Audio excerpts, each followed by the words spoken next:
Şu an bu videoyu dinlerken verdiğin o küçücük karar, ekranı hafifçe kaydırmanla evrenin herhangi bir yerinde aynı genel açısına sahip bambaşka birinin verdiği kararın tam tersiydi. Bu fantastik bir bilim kurgu anlatısı değil. Modern kuantum fiziğinin en ciddi, en tartışılan konularından biridir. 1957 yılında fizikçi Hugh Everett kuantum mekaniğindeki belirsizlikleri çözerken devrim niteliğinde bir fikir ortaya attı. Çoklu dünyalar yorumu. Everett'a göre kuantum seviyesinde gerçekleşebilecek her olası sonuç aslında farklı evrende değişir. Her olasılık anında tıpkı bir ağacın dalları gibi ikiye, üçe, yeni gerçekliklere bölünür. Peki bu hesaba göre şu an paralel evrenlerde kaç tane sen varsın? Matematiksel olarak sonsuz sayıda. Şu an bir paralel evrende hiç doğmadın. Bir başkasının çocukluk hayalini gerçekleştirdin. Başka bir gerçeklikte gezegenimizin ötesine gittin. Başka bir gerçeklikte hiçbir zaman insanlık olmadı. Ama hepsinin ortak noktası senin bilincinin farklı olasılıklar içinde akmaya devam etmesidir. Peki biz neden sadece tek bir hayatı yaşıyor gibi hissediyoruz? Neden geçmişi arkamızda bıraktığımızı, geleceğe doğru sürüklendiğimizi zannediyoruz? Çünkü zamanı henüz tam olarak anlayamadık. Zaman akıp giden bir nehir değil. Geleceğin ve geçmişin aynı yanda durduğu devasa bir dokudur. Bölüm 2. Zamanın dokusu ve blok evren. Zamanı düşündüğümüzde zihnimiz genellikle bir saat kadranı ya da akıp giden bir nehir canlandırır. Dünün geride kaldığına, bugünün yaşandığına, henüz var olmadığımıza inanırız. Ancak modern fizik doğrusal zaman algımızı tamamen bir illüzyon olduğunu söyler. Einstein'ın görelilik teorisi ve ardından geliştirilen blok evren modeli zamanın doğrusal bir akışı olmadığını ortaya koyar.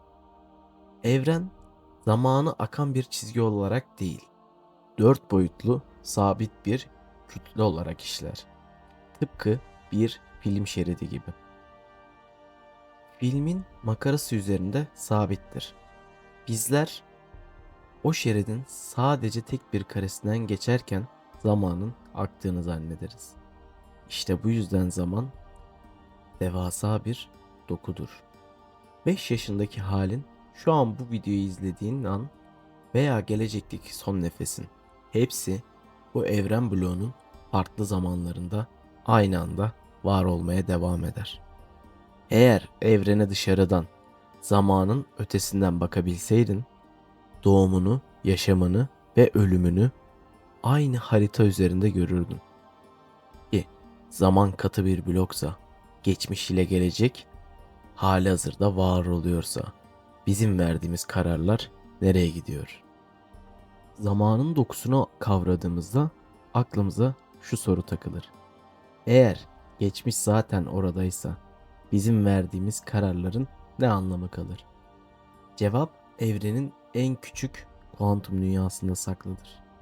Klasik fizik bize net bir öngörü sunar. Bir taşı havaya fırlattığımızda nereye düşeceğini hesaplayabiliriz. Ancak atom altı dünyaya indiğimizde gerçeklik bir mum gibi erimeye başlar. Kuantum fiziğinde süperpozisyon adı verilen bir ilke vardır.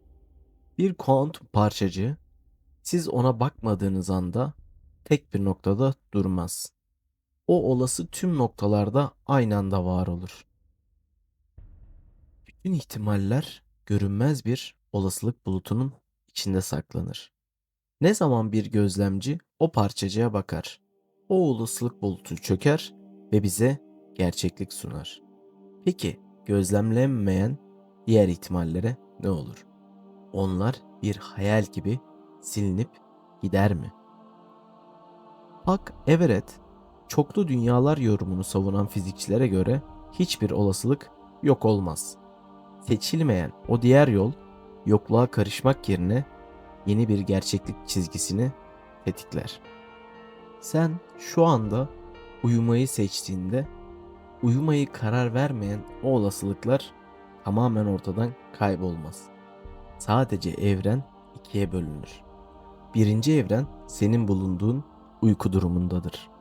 İkinci evrendeki sense uyumaz ve başka videolar izler. Bu durum sadece senin kararlılığınla alakalı değildir. Evrendeki her atomun kuantum sıçraması yaptığı zaman milyarlarca kat dallanır. Üstelik kuantum mekaniğinde diğer bir ilke vardır. Dolanıklık.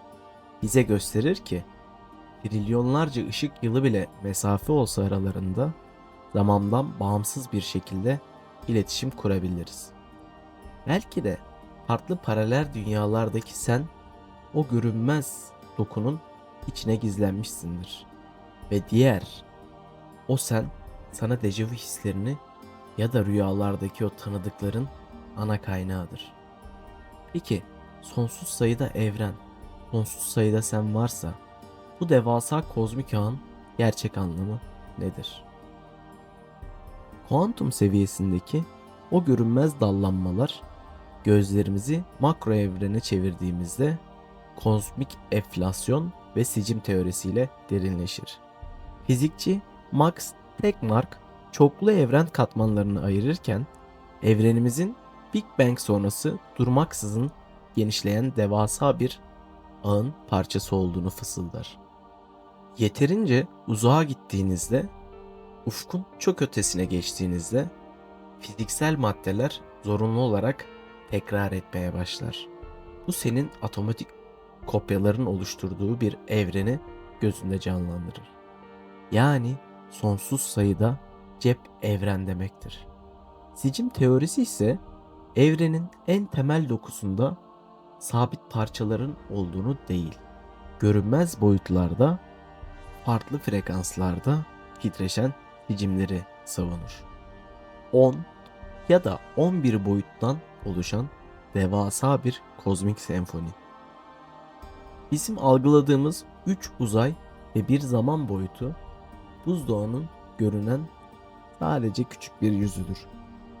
Peki sonsuz sayıda evren, sonsuz sayıda sen varsa bu devasa kozmik ağı gerçekten sen yapan şey nedir?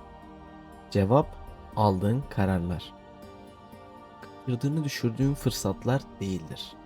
Seni sen yapan şey tüm olasılık silsilesinin ortasında sessizce var olan o bilincindir. Yanlış bir karar vermiş olma ihtimalin yok. Çünkü vermediğin o diğer seçim evrenin başka bir koordinatında zaten yaşandı. Seçtiğin her yol, seçmediğin her ihtimal kozmik dokuda kendi yerini buldu.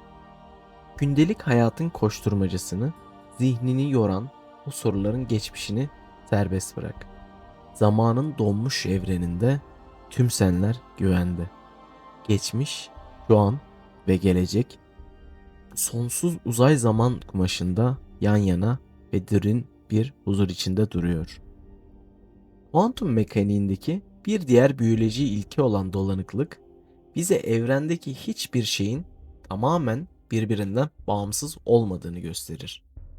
Birbirine dolanık hale getirilmiş iki parçacığı alıp birini evrenin bir ucuna, diğerini ise milyarlarca ışık yılı uzaktaki bambaşka bir galaksiye koyduğunuzu düşünün.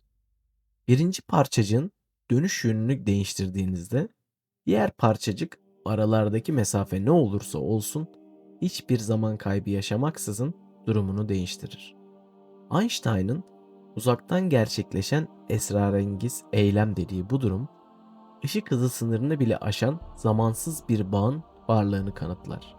Peki bu ilke sadece atom altı parçacıklarda mı geçerli? Belki de farklı paralel dünyalardaki sen tamamen bir dolanık ağ ile örülmüştür. Bazen zihninin derinliklerinde nedensizce beliren bir his vardır. Durup dururken hissettiğin o ani, yoğun dejavu duygusunu, rüyalarda gördüğün o mekanları, zihninin ürettiği rastgele şeyler belki de değildir. Bizler kendimizi bu dünyada tek yaratılmış birer ada olarak düşünüyoruz. Oysa evrenin alt katmanlarındaki gerçeklik derinden birbirine bağlı. Peki bu görünmez bağlar kuantum seviyesine, kozmik ölçeğe taşındığında ne olur? Kuantum seviyesindeki o görünmez dallanmalar makro evrenin sonsuz genişliğinde kozmik bir boyut kazanır. Büyük patlamadan hemen sonra gerçekleşen kozmik enflasyon teorisine göre evrenimiz ilk saniyeselerde hayal edilemez bir hızla genleşti. Ancak bu genleşme her yerde aynı anda durmadı. Bölge bölge duraklayan, bazı yerlerde ise durmaksızın genişleyen bu devasa yapı sonsuz bir köpük denizine dönüştü. Ünlü kozmolog Max Tegmark bu yapıyı incelerken çoklu evrenleri katmanlara ayırır. Tegmark'a göre yaşadığımız gözlemlenebilir evren, gökyüzüne baktığımızda görülebilir trilyonlarca galaksi küçücük bir kabarcıktan, yani tek bir cep evrenden ibarettir.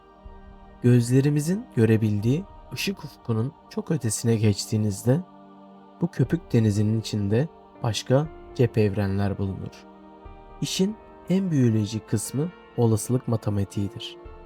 Evrendeki atom altı parçacıkların farklı kombinasyonlarda dizildiği zaman büyük de olsa sonlu bir sayı karşımıza çıkar.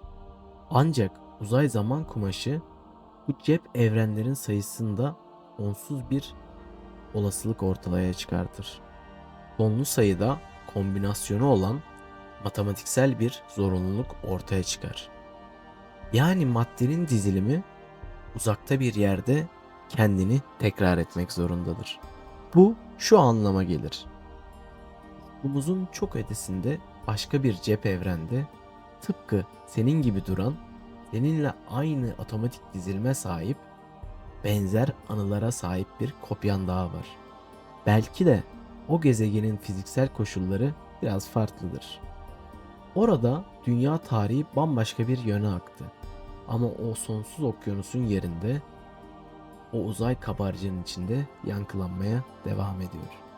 Peki tüm bu evrenler uzayda yan yana devasa kabarcıklardan mı ibaret? Evrenin dokusunda bizim göremediğimiz saklı boyutları nasıl kıvırmışlar? Sonsuz okyanustaki cep evrenlerden, uzaktaki kopyalarınızdan zihninizi yavaşça tam bulunduğun o beyninin içine çek. Çünkü paralel dünyaları aramak için kozmosun derinliklerine bakmamız gerekmez.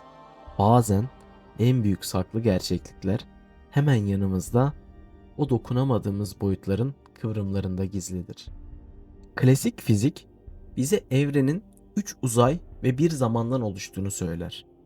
Sağ, yukarı, aşağı, ileri, geri ve zamanın akışı. Oysa sicim teorisi gerçekliğin mimarisinde çok daha fazla katman olduğunu savunur. Bu teoriye göre en temel yapı taşları noktasal parçacıklar değildir. Planck ölçeğinde titreyen küçücük enerji iplikçikleri bulunur. Bunlara da sicim denir. Tıpkı bir cellonun tellerinden çıkan farklı notalardaki gibi. Bu sicimlerin farklı frekanslarda titreşimleri, kuarkları, ışığı meydana getirir. Ancak bu kozmik senfoninin çalabilmesi için 4 boyut yetersizdir. Sicim teorisinin gelişmiş türevi olan M teorisi, evrenin en az 11 boyuttan oluştuğunu matematiksel olarak kanıtlar. Peki biz neden ekstra boyutları göremiyoruz? Çünkü bu saklı boyutlar evrenin doğum anında mikro ölçekte kendi üzerine kıvrılmış ve katlanmıştır.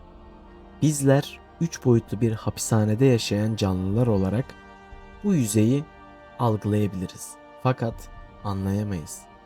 Tıpkı 2 boyutlu bir kağıt üzerinde yaşayan hayali bir varlığın üzerinde duran o 3 boyutlu nesneleri hiç göremediği gibi. Hatta Zar evren hipotezine göre bizim tüm gözlemlenebilir evrenimiz daha yüksek boyutlara uzanan 3 boyutlu bir zardan ibaret olabilir. Başka bir paralel evren ise bu yüksek boyutta bizden sadece milyonda bir kadar uzakta bize paralel olarak uzanıyor olabilir. Aradaki mesafe o kadar küçüktür ki o boyutu anlayabilecek bir algı sistemimiz olmadığı için onu anlayamayız. Dokunsan hissedebileceğin kadar yakın ama boyut sınırları yüzünden bir ömür ulaşılamayacak kadar uzak. Peki hem uzayda hem saklı boyutlarda yan yana duran bu evrenler varken zihnimiz neden doğrusal olarak zamanı işler? Neden geçmişe dönemeyiz, geleceği de hemen göremeyiz? Şimdi zamanın yönünü çizen o gizemli yasaya, zamanın oku kavramına gidiyoruz. Peki hem uzayda hem saklı boyutlarda tüm bu anlar ve paralel evrenler bir arada duruyorsa, zihnimiz neden zamanı sadece tek bir yöne akan bir nehir gibi hisseder? Neden geçmişi hatırlarız da geleceği göremeyiz? Neden yere düşen bir porselen fincanını asla kendiliğinden geriye döndüremeyiz? Fizikte bu büyüleyici fenomene zamanın oku denir. Evrendeki fizik kurallarının hemen hemen tamamı kuantum denklemlerinden Einstein göreliğine kadar zamanın yönü konusunda tamamen tarafsızdır. Denklemlerde zaman değişkenini ileriye de koysanız, geriye de çekseniz matematik kusursuzca çalışmaya devam eder. Fiziksel yasalar için geçmiş ile gelecek arasında hiçbir fark yoktur. Zamanın tek bir yöne aktığını iddia eden tek bir yasa vardır. Termodinamiğin ikinci yasası, yani entropi. Entropi basitçe evrendeki düzensizliğin artma eğilimidir. Büyük patlamanın o düzensiz boyutlarda sıkıştığı anlarda giderek daha düzensiz bir hale doğru ilerlediğini izlemekteyiz. Sıcak bir çayın soğuması, yıldızların yakılıp tükenmesi, bir binanın yıllar içinde yıpranması. Hepsi entropinin, yani zamanın okunun izleridir. Zihnimiz bu fiziksel kurallara sıkı sıkıya bağlıdır. Hafızamız anıları kaydederken nöronlarımız veriyi işler. Ama bu evrendeki entropi akışını zar zor takip ederiz. Zaman geçmişten geleceğe doğru akıp gitme hissi işte burada çıkar karşımıza. İnsan bilincinin veriyi işleme şekli bu şekildedir. Gündelik hayatta üzerimize baskı kuran o zaman akıp gidiyor hissi, yetişme kaygısı, hepsi sadece bir filtrenin yarattığı algı yanılsamasıdır. Evrenin özünde tıkırdayan bir saat yoktur. Eğer zamanın akışı zihnin bir kurgusuysa ve tüm olasılıklar zamanın dokusunda kilitliyse, o zaman bizim verdiğimiz kararlar, o seçtiğimiz yollar ne olur? Şimdi seçimlerin illüzyona, serbest bırakılması gereken yüklere doğrulduğu o saf bilince doğru geçiyoruz. Sonsuz sayıda evren, zamanın dokusunda milyarlarca anlar. Tüm bu kozmik mirasın ortasında durduğunuzda insan zihnini en çok yoran soru nedir? Benim seçimlerim. Gündelik yaşamda zihnimizi en çok zorlayan şey geçmişte verdiğimiz kararlara pişman olduğumuz veya vermediğimiz kararların gölgesinde kaldığımızdır. Keşke o yolu seçseydim. Keşke o an farklı davransaydım. Bu cümleler zihnimize ağır yükler olarak çökerler.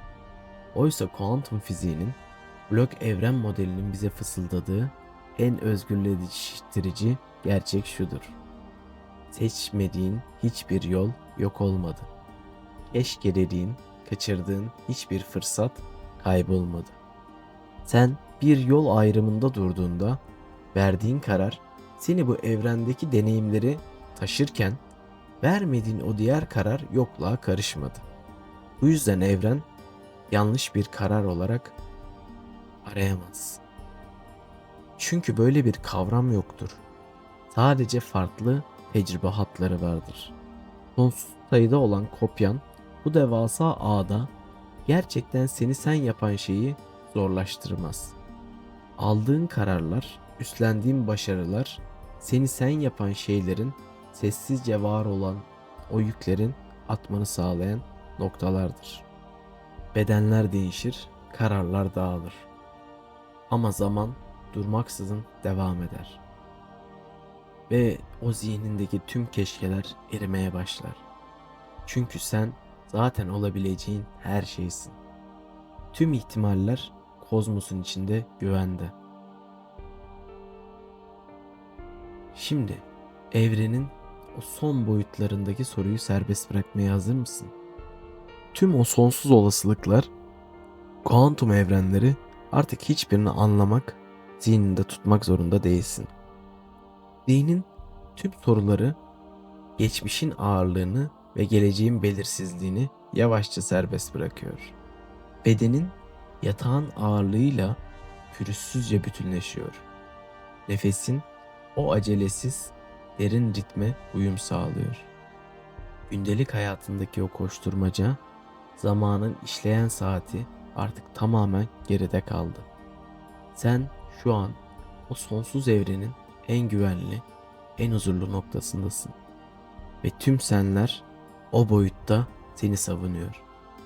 Evrenin derin kumaşında huzur içinde dinleniyor.